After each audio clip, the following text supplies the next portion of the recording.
రెండవ రాజుల గ్రంథము 13వ అధ్యాయము.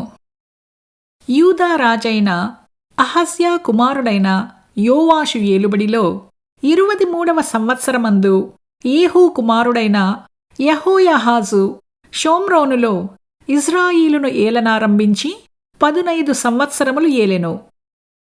ఇతడు ఇజ్రాయేలు వారు పాపము చెయ్యుటకు కారకుడగు నేబాతు కుమారుడైన యరొబాము పాపములను విడవక అనుసరించుచు యెహోవా దృష్టికి చెడుతనము జరిగించెను.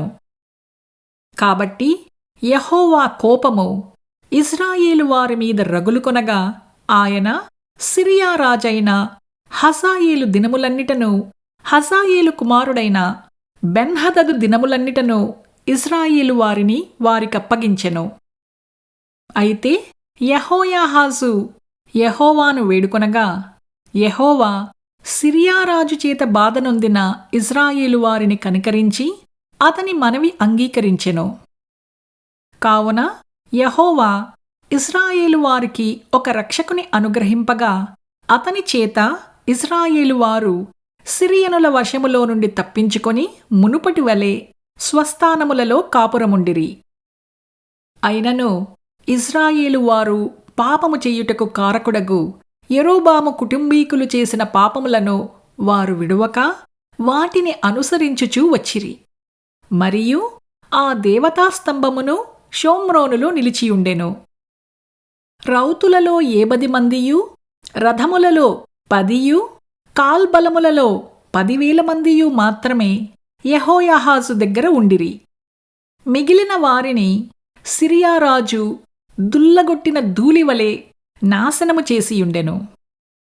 యెహోయాహాజు చేసిన ఇతర కార్యములను గూర్చియు అతడు చేసిన దానినంతటిని గూర్చియు అతని పరాక్రమమును గూర్చియు ఇజ్రాయేలు రాజుల వృత్తాంతముల గ్రంథమందు వ్రాయబడియున్నది.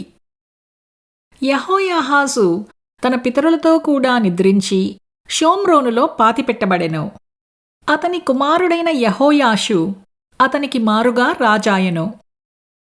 యూదా రాజైన యోవాషు ఏలుబడిలో 37వ సంవత్సరమందు యెహోయాహాజు కుమారుడైన యెహోయాషు షోమ్రోనులో ఇజ్రాయేలును ఏలనారంభించి 16 సంవత్సరములు ఏలెను. ఇతడును ఇజ్రాయేలు వారు పాపము చెయ్యుటకు కారకుడగు నేబాతు కుమారుడైన యరొబాము చేసిన పాపములను విడువక వాటిననుసరించుచు యెహోవా దృష్టికి చెడుతనము జరిగించెను.